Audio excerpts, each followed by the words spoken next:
Il y a une action de grâce devant moi. Elle dit ceci.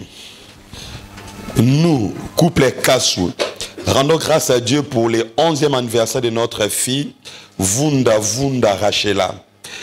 Qu'elle impacte sa génération et que je sens commencer à chuter petit à petit de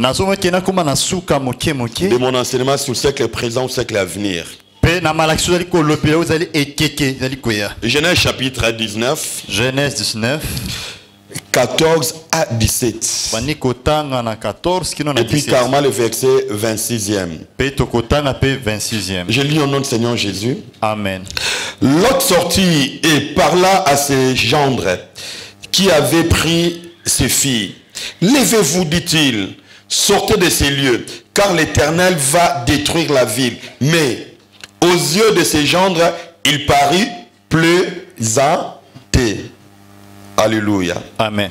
Dès l'aube du jour, les anges insistèrent auprès de Lot en disant: lève-toi, prends ta femme et tes 2 filles qui se trouvent ici, de peur que tu ne périsses dans la ruine de la ville. Et comme il tardait, les hommes les saisirent par la main, lui, sa femme et ses 2 filles, car l'Éternel voulait l'épargner. Je prie que l'Éternel t'épargne de la destruction de la terre au nom de Jésus. Ils l'emmenèrent et les laissèrent hors de la ville. Après les avoir fait sortir, l'un d'eux dit: sauve-toi pour ta vie, ne tarde pas derrière, ne regarde pas derrière toi et ne t'arrête pas dans toute la plaine. Sauve-toi vers la montagne de peur que tu ne périsses. Allons verset 26e. La femme de Lot regarda en arrière et elle devint une statue de sel. Alléluia. Amen. Pendant que ce message était en train de bouillonner dans mon cœur, il y avait 2 cantiques qui l'accompagnaient. Mais malheureusement, je ne sais pas chanter. Je pense que j'avais dit à Papa Dercy la semaine, quand j'ai rentré, puis il m'accompagnait. Si quelqu'un pouvait chanter pour nous, un jour sur les chemins. Vous avez oublié. Toi aussi tu étais là, non? Quand j'ai demandé. Alléluia. Amen. Sûrement ils ont oublié. Qui connaît les cantiques du pasteur du Foko du ciel? Et qui peut nous les chanter? Les gens de la foule. Au banga. C'est pas facile de se tenir devant la foule. Hein? Gloire au Seigneur. Amen. Quand ça va me venir à l'esprit, je vais chanter. Bref, dans ces 2 bouts dans ces 2 passages que nous avons lus ce matin, à cause du péché qui ne faisait que s'accumuler, voilà,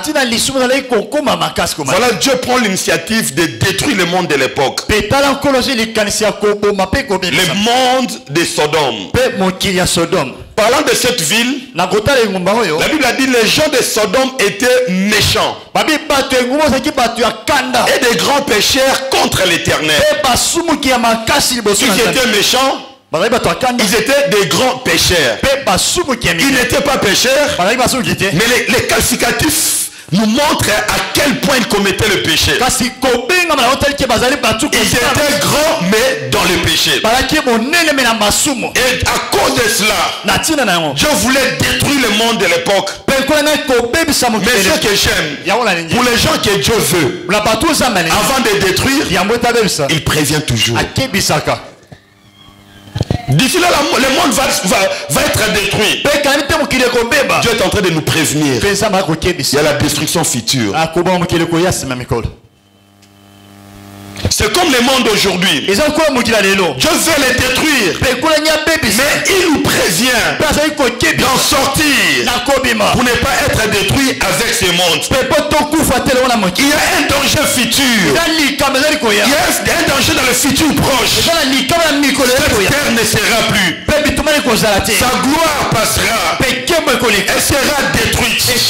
Ainsi les rebelles contre Dieu seront aussi jetés dans le temps de feu. Et le message du temps de la fin, c'est de prévenir l'église, de prendre position et de se préparer à la rencontre du Seigneur. Le Dieu est en train de parler. Mais qui sont en train d'écouter? C'est pareil le monde de Noé. Il a construit l'arche. Parce que Dieu voulait détruire le monde. Dieu voulait détruire le monde. Il dit à Noé, construis l'arche. Quand je vais détruire. Mais quand Dieu a dit à Noé de construire l'arche, Dieu avait la pensée de sauver les gens. Mais pour être sauvé, il faut prendre part. Il faut être à bord. Mais celui qui ne va pas entrer va détruire, va périr dans les déluges. L'évangile est annoncé. Mais celui qui ne va pas prendre part sera détruit. Noé parlait. Même Pierre l'appelle prédicateur. Pendant plus de 120 ans, c'est le commentateur de la Bible. Il est en train de dire au monde, ce monde va être détruit. Dieu m'a dit de construire l'arche pour prendre part et enfin de ne pas être détruit. Mais qui pouvait l'écouter? Il a parlé. Mais qui pouvait l'écouter? Qui pouvait l'écouter? Le monde de l'époque, il y avait des milliers de gens. Seulement Lot, sa femme et ses deux filles qui étaient sauvées. Mais pour le monde de Noé, c'était seulement Noé et sa petite famille.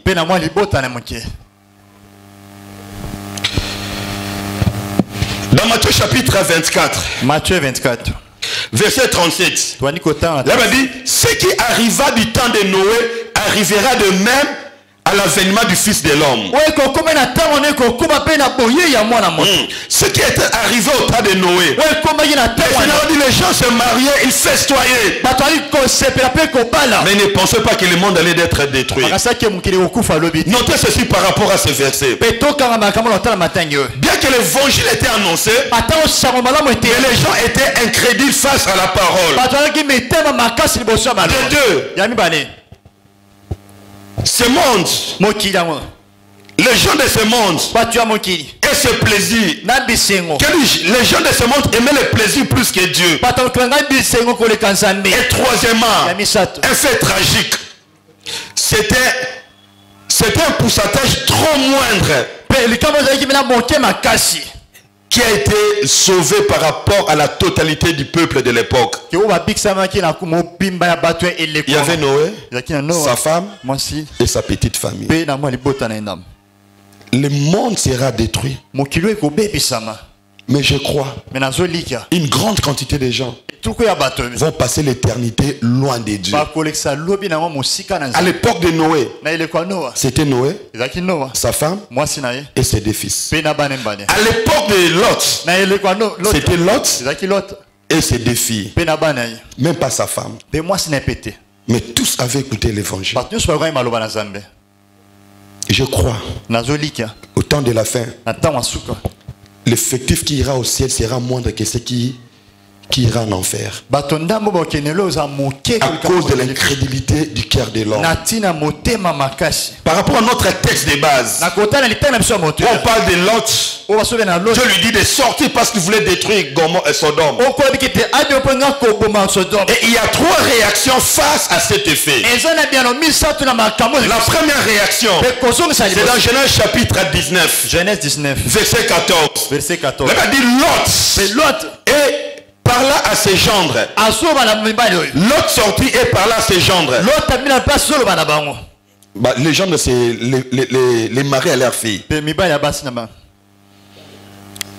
À leurs filles. En disant, lève-toi, prends ta femme. Levez-vous plutôt, dit-il. Sortez de ces lieux, car l'Éternel va détruire la ville. Mais aux yeux de ses gendres, il paraît présenté. Quand Noé construisait l'arche, il y avait des gens tout autour en train de faire ce qu'ils voulaient contre la volonté de Dieu. Première catégorie, ils ont écouté l'évangile, l'évangile du salut, mais ils n'ont pas réagi.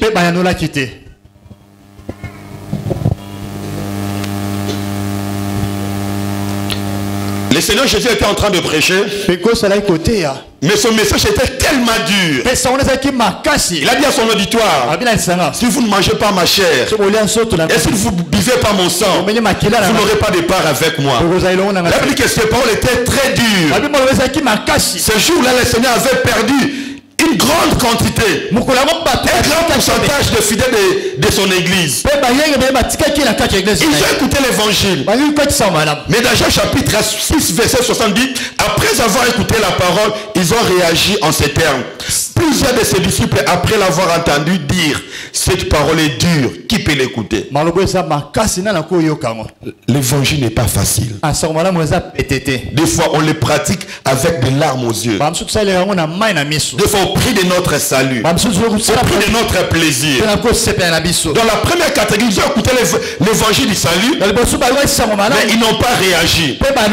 Deuxième catégorie, le verset 17. Verset 17 dit quoi? Après les avoir fait sortir, l'un d'eux dit, sauve-toi pour ta vie, ne regarde pas en arrière, toi, et ne regarde pas dans toute la plaine, sauve-toi vers la montagne, de peur que tu ne périsses. Alléluia. Amen. Donc pour ces deux catégories qui restent, il faut sortir du monde, mais il y a une interdiction. Alléluia. Amen. L'évangile n'est pas bon marché. Que tout est facile, donc c'est faux. Il y a des moments où tu veux faire quelque chose, mais à cause de l'évangile, tu te retiens. Alléluia. Amen. On doit sortir, mais avec l'intention de ne pas regarder en arrière. Et puis il dit, va te réfugier dans l'une des montagnes. Les montagnes de l'époque, à l'époque, étaient la rencontre de Dieu avec son peuple. Si quelqu'un voulait prier, il devait monter à la montagne pour rencontrer Dieu. Donc quand Dieu nous sauve de Sodome et Gomorrhe, c'est pour aller à sa rencontre. Alléluia. Amen. Alors maintenant la deuxième catégorie, ce verset 16e. La Bible a dit, et comme il tardait, les hommes les saisirent par la main, lui, sa femme et ses deux filles. Car l'Éternel voulait l'épargner, ils l'amenèrent et les saisirent hors de la ville. Alléluia. Amen. Donc Lot, sa femme et ses filles, ils ont écouté l'évangile, ils ont obéi. Et la destination, c'est le sommet de la montagne.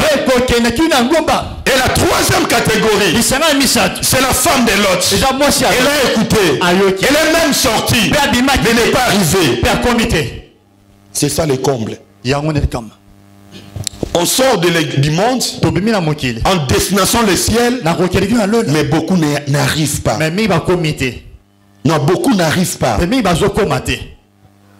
Oh, la destination, c'était pas se limiter à mi-chemin, mais c'était aller au-delà. Et je suis ce matin, au nom de Jésus, que tu atteignes le sommet de la montagne. Tu ne sors pas pour te limiter à mi-chemin. Tu sors pour atteindre la montagne. Alléluia. C'est comme le Seigneur avait dit aux disciples, allons à l'autre bord. C'était pas pour être noyé, c'était pas effectuer un trajectoire et se limiter quelque part. Tu sors pour atteindre l'autre rive. Et je prie au nom de Jésus, tu l'atteindras. Alléluia. Amen. Le Seigneur ne t'a pas sauvé. Tu n'as pas goûté l'évangile pour te perdre et passer l'éternité loin de Dieu.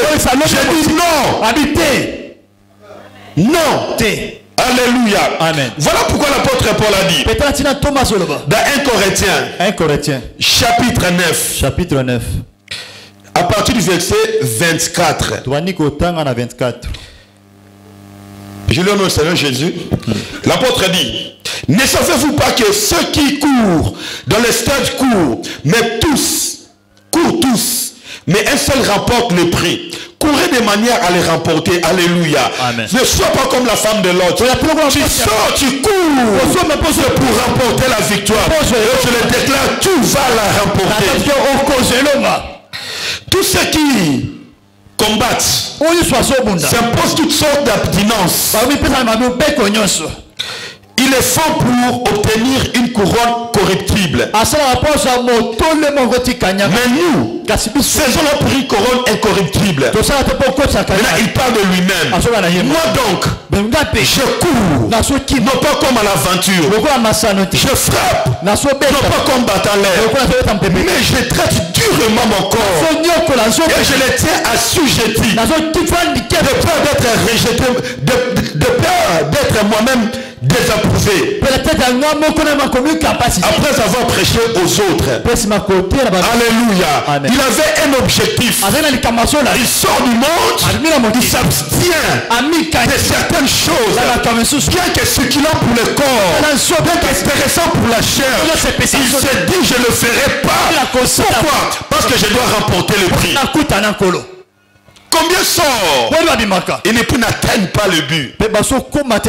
Et je prie que cela ne soit pas ton cas. La femme de l'autre est sortie. Mais son corps était attaché au plaisir de Sodome. Son corps était attaché à la gloire de Sodome. Je prie au nom de Jésus que mon Dieu te donne les dégoûts du monde. Les dégoûts de la gloire du monde. Et je le déclare, je dis Amen. Amen. Voilà pourquoi le Seigneur Jésus a dit quiconque met la main à la charrue et regarde en arrière n'est pas propre au royaume. Si tu sors, il n'y a plus rien d'intéressant derrière. Je dis ceci, si tu sors du monde, il n'y a plus rien d'intéressant derrière. Je me répète encore, là il n'y a plus d'intéressant. Ce qui est intéressant, c'est le royaume à venir. Ce qui est intéressant, c'est le royaume à venir. Il n'y a rien de bon. L'apôtre Paul a dit, des choses qui étaient pour moi des guerres, je le vois comme de la boue. Lui qui a goûté à la gloire du judaïsme. La gloire du judaïsme.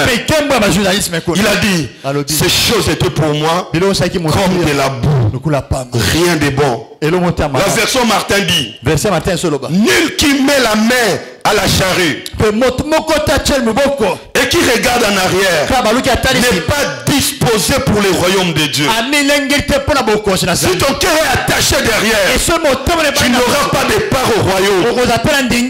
Je dis, tu n'auras pas de part au royaume. Tout ce qui t'intéresse, tout ce qui est primordial pour toi, c'est les choses du monde. Alors que tu es dans l'église, sache-le bien que tu n'as pas de part, tu n'auras pas de part dans le royaume. Rien de bon derrière. Tout ce qui a fait comme de gloire. Je l'ai dit le dimanche passé. Un homme de Dieu a dit, pour tous ceux qui sont sauvés, le péché n'a plus la même saveur. Ce que tu faisais autrefois, ça te réjouissait. Aujourd'hui en Christ, si tu le faisais même par hasard, par accident, ça n'aura pas le même goût. Le même péché. Avant la conversion et après la conversion, il n'aura plus le même goût. Si cela a toujours le même goût, c'est que tu n'as jamais été sauvé. Alléluia. Amen. Écoutez ceci. Avant d'aller loin dans mon développement, lié à la volonté de Dieu pour ses enfants. 1 Timothée chapitre 2 verset 4. 1 Timothée 4. L'apôtre a dit, qui veut que tous les hommes, donc c'est Jésus, qui veut que tous les hommes soient sauvés et parviennent à la connaissance de la vérité. Donc Dieu veut que tout le monde soit sauvé et parviennent à la connaissance de la vérité. Qu'ils soient sauvés, qu'ils connaissent Christ, c'est ce que Dieu veut. Alléluia. Amen. Et pour enchérir cette pensée, Jean chapitre 14 verset 1 à 3. Jean 14, 1 à 3. Le Seigneur a dit, que votre cœur ne se trouble point.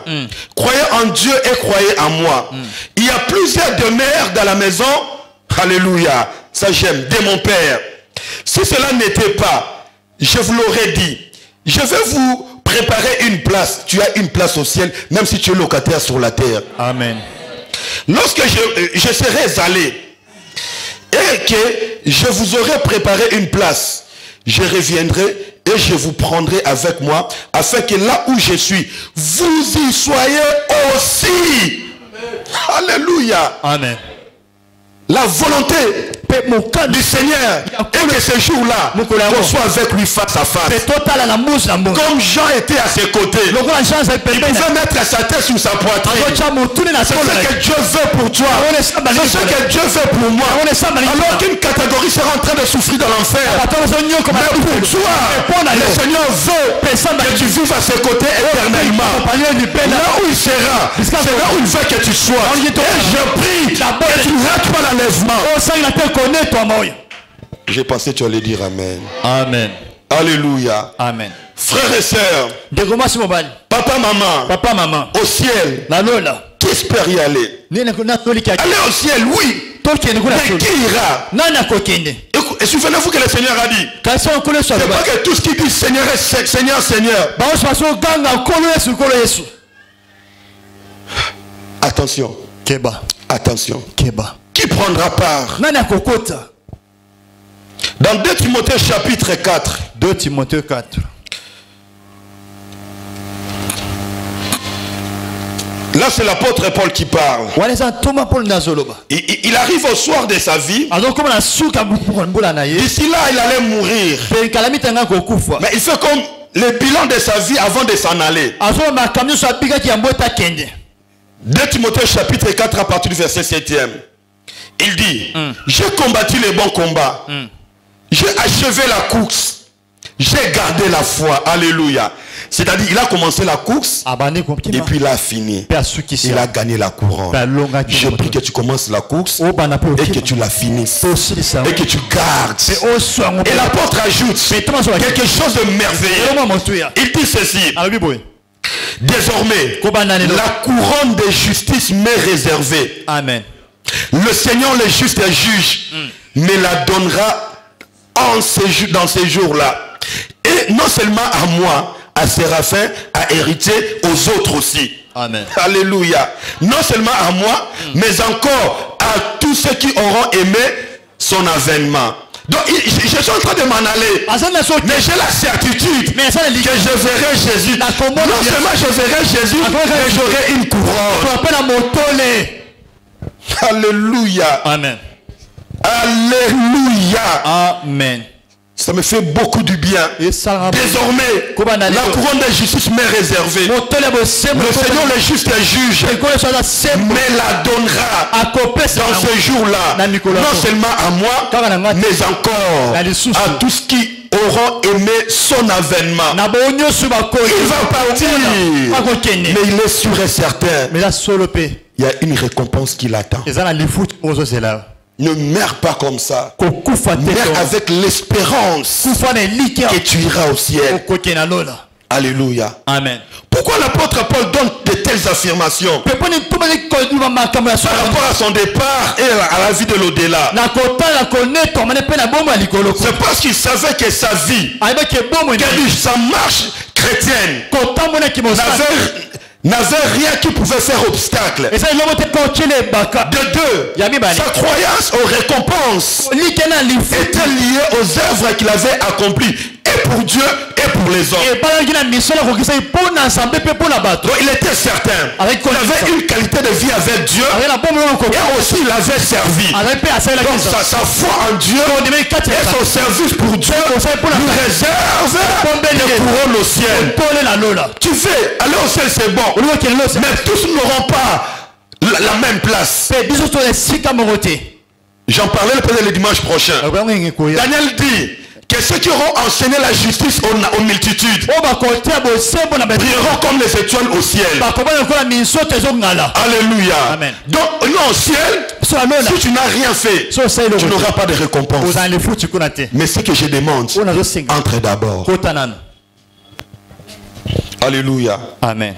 D'abord prends part. Mais entre-temps, comme tu connais ces choses, commence à travailler pour investir dans la banque céleste. En ces jours-là, tu auras des récompenses de rétribution. Alléluia. Amen. Écoutez, celui qui croit qu'il ira au ciel, il a dans son cœur la certitude qu'il est fils ou fille de Dieu. Et sa conscience, les certifie ces deux choses. Il prendra part et qu'il va bénéficier des récompenses au ciel. C'était sa conviction. Cela n'était pas venu de l'extérieur. Cela était venu de son cœur. Il a la certitude. L'apôtre Pierre vient encore marteler pratiquement la même pensée. Dans 1 Pierre chapitre 1. 1 Pierre chapitre 1. 1 Pierre 1 à partir du verset 7e. Écoutez ce que l'apôtre Pierre est en train de nous dire. Afin que l'épreuve de votre foi, plus précieuse que l'or périssable, qui cependant est éprouvé par le feu, et pour résultat la louange, la gloire et l'honneur, lorsque Jésus paraîtra. Alléluia. Amen. Et il ajoute, vous l'aimez sans l'avoir vu. Vous croyez en lui sans le voir encore. Réjouissez-vous d'une joie merveilleuse et glorieuse. Alléluia. Amen. Verset 9. Parce que vous obtiendrez le salut de vos âmes au prix de votre foi. Parce que vous avez crié en Christ. Il dit vous croyez en lui. Sans l'avoir vu. Vous l'aimez plutôt sans l'avoir vu. Vous croyez en lui. Sans l'avoir. Sans le voir plutôt. Mais bientôt. Et puis il dit réjouissez-vous. Réjouissez-vous. Parce que bientôt, celui que vous avez servi, sans l'avoir vu, bientôt là, vous allez le voir face à face.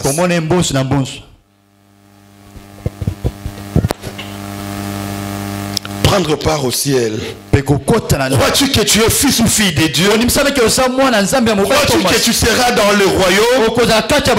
Écoutez-moi, Église de Dieu. Pour entrer au ciel, frères et sœurs, papa, maman, il faut bien qu'on est chrétien déjà. Il faut que nous ayons cette ferme décision. Une volonté ferme et forte de suivre Jésus, quels que soient les temps et les circonstances.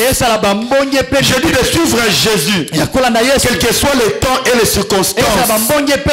Alléluia. Amen. Bien qu'on est chrétien, nous devons avoir cette grande volonté, cette décision forte, ferme, de suivre Jésus. Alléluia. Amen. Matthieu chapitre 16. Le verset 24e. Alors Jésus dit à ses disciples, si quelqu'un veut venir à moi, qu'il renonce à lui-même et qu'il se charge de sa croix et qu'il me suive. Alléluia. J'aimerais encore insister parce que je le sens dans mon cœur. Nous devons voir cette ferme décision. Une volonté ferme et forte de suivre Jésus, quels que soient les temps et les circonstances. Alors que le Seigneur lui-même a dit, si quelqu'un veut venir après moi, qu'il renonce à lui-même, qu'il se charge de sa croix et qu'il me suive. J'ai lu un commentateur qui dit, à l'époque des Romains, pendant que Jésus était là, quand on voulait tuer un esclave, les choses qui allaient servir à sa mort, c'est lui-même qui les transportait jusqu'au lieu de la mort, après quoi on les tue. Et le Seigneur Jésus s'est inspiré à cela pour dire, celui qui veut me suivre, d'abord qu'il se renonce à lui-même et qu'il se charge de sa croix, pas la croix de son prochain. Il y a certaines personnes qui peuvent te faire descendre ta croix. Alors ne les regarde pas. Sache que tu as une croix à porter, quels que soient les vents et les contre-vents. Et pour cela, Église de Dieu, parce que tu veux suivre Jésus, tu dois renoncer à toi-même. Tu dois renoncer à toi-même. C'est-à-dire abandonner si complètement la volonté du Seigneur. Alléluia. Amen. Que le moi n'a plus de droit sur toi. S'abandonner si complètement la volonté du Seigneur. Jusqu'au point où le moi n'a plus de droit sur toi. Tu t'appartiens plus à toi-même. Tu appartiens au Seigneur. Tu deviens son esclave. En grec, le mot esclave signifie doulos. Celui qui n'a pas de volonté propre à lui-même. Tu te réveilles le matin. Un esclave n'a pas de programme, ce n'est le programme de son maître. Donc quand tu te réveilles, tu dois d'abord écouter ton Dieu. Qu'est-ce qu'il veut de toi? Qu'est-ce qu'il veut de toi? Qu'est-ce qu'il veut que tu fasses? C'est ce que tu feras. Donc tu es dépouillé de tes volontés. Tu n'as plus de volonté. Et ce qui prime dans ta vie, c'est la volonté du Seigneur. Deuxième des choses, c'est charger de sa croix. C'est-à-dire être disposé à supporter l'opprobre. La souffrance. C'est mourir au péché. Mourir à soi-même. Mourir au monde. Alléluia. Amen. Mourir au péché. Mourir à soi-même. Et mourir. Bref, tu n'as plus de pouvoir sur toi-même. C'est la volonté de Dieu qui doit primer en tout et pour tout. Tu veux suivre Jésus, tu dois respecter ces choses. Être dépouillé de toi-même.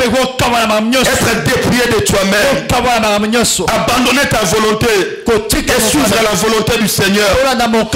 Être disposé à supporter l'opprobre, les injures des gens, la mortification des gens. Laissez-les parler. Mais toi, tu sais ce que tu es en train de faire avec ton Dieu. Marc chapitre 10. Marc chapitre 10. 28 à 30. Pierre s'est mis à lui dire, voici, nous avons tout quitté et nous t'avons suivi. Jésus répondit, je vous l'ai dit en vérité, il n'est personne qui, ayant quitté à cause de moi, alléluia, Amen, et à cause de la bonne nouvelle, sa maison, ou ses frères, ou ses sœurs, ou sa mère, ou son père, ou ses enfants, ou ses terres, ne reçoivent au centuple, présentement dans ce siècle-ci, des maisons, des frères, des sœurs, des mères, des enfants, des terres, avec des... Est-ce qu'on peut ajouter ça? Avec dans le siècle à venir, la vie éternelle. Alléluia. Amen. Donc beaucoup de chrétiens oublient cela. On s'attelle juste à la première partie du verset que nous aurons au centuple. Mais ne faut même pas l'accent sur des persécutions. Il y aura des gens qui vont vous persécuter. Parlant de la persécution, je fais allusion à la peine et à la souffrance. Alléluia. Amen. Et de deux, il faut travailler pour recevoir des récompenses. Il ne suffit pas d'entrer au ciel. Mais il faut espérer d'y entrer et avoir de bonnes récompenses. Comme je l'ai dit la semaine, au ciel, il y aura des gens qui seront aux États-Unis du ciel. Il y aura aussi des gens qui seront en RDC du ciel. Toi, tu seras où? Au Congo. J'aime beaucoup ta nation. Alléluia. Amen. Alléluia. Amen. Toi, tu seras où? Tu seras à la Gombe du ciel, à Montfleury, à Kimbantseke, à Selemba, ou tu seras où?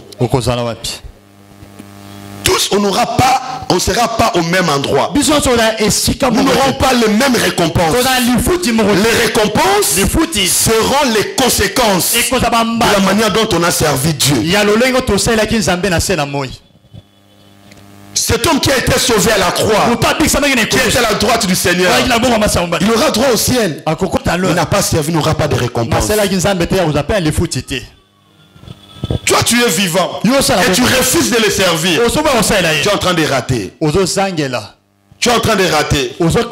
Dimanche après dimanche, tu es là. Mercredi, vendredi, tu es là. Tu as le temps qui peut te permettre de servir Dieu. Et tu ne le fais pas. Tu es en train de ne pas investir dans le royaume. La Bible l'appelle les justes juges. Matthieu chapitre 6. Matthieu chapitre 6. Je vais revenir à ça le dimanche prochain. Matthieu chapitre 6. Matthieu 6. Verset 19 à 20. Celui donc qui supprimera l'un de ses plus... Que dis-je? Je suis au chapitre 5. Chapitre 6. Verset 19. Ne vous amassez pas. Là, tu peux traduire directement. Ne vous amassez pas des trésors sur la terre, où la terre et la ruine détruisent, où les voleurs percent et dérobent. Mais amassez-vous des trésors. Où c'est? Dans le ciel, où la terre, la ruine ne détruisent point, et où les voleurs ne percent ni ne dérobe. Alléluia. S'il y a un endroit sûr et certain pour investir, c'est là au ciel. Tout ce que vous allez s'aimer, de l'autre côté, vous allez les récolter. Et je prie que le Seigneur Jésus fasse grâce par rapport à cela. Et pour finir en ce jour et ce matin, c'est là ma prière, qui autrefois était la prière de l'apôtre et du psalmiste. Psaume chapitre 48 verset 14 dit: Psaume 48. Voilà le Dieu qui est notre Dieu éternellement et à jamais. Il sera notre guide jusqu'à la mort. Amen. C'était les paroles de l'apôtre Paul. Des psalmistes et David. Voilà. Non, je m'excuse, ce n'était pas David. Voilà le Dieu qui est notre Dieu éternellement et à jamais. Il sera notre guide jusqu'à la mort. Ma prière en ce jour et à cette heure, que tu meurs chrétien. Il dit: le Dieu est notre Dieu éternellement et à jamais. Il sera notre guide jusqu'à la mort. Notre chrétien jusqu'à la mort. Prends cet engagement que je mourrai chrétien. Prends cet engagement. Toute ma vie, je servirai l'Éternel. Au dernier souffle, j'appartiendrai toujours à Jésus. Je dis au dernier souffle, au dernier battement du cœur, je verrai Jésus. Quand je traverserai de l'autre côté de la vie, moi je verrai Jésus. Que cela soit ta part, que cela soit ta décision, que tu ne meurs pas païen, qu'aucun péché ne t'arrête de ne pas voir Jésus. Je prie au nom de Jésus que ton ciel soit ouvert. Amoureux, tu meurs dans le Seigneur pour voir Jésus. Je dis tu meurs dans le Seigneur pour voir Jésus. C'est le plus beau cadeau que tu peux t'offrir. C'est le plus grand cadeau. C'est le plus grand cadeau que tu peux t'offrir. Hériter le ciel. Hériter le ciel. Que cela soit ta décision. Du reste, la terre ne t'appartient pas. La terre est passagère. La terre sera détruite. Mais celui qui s'attache au Seigneur vivra éternellement. Je dis vivra éternellement. Car il est la vie, la vérité et la vie éternelle. Attachons-nous à lui. Comme il est la vie éternelle, nous allons aussi vivre éternellement. Prends cette décision de ne vivre que pour Jésus. Et le jour où tu vas mourir, tu vas chanter ces cantiques. Voici la fin de mes souffrances. On peut les chanter. Alléluia.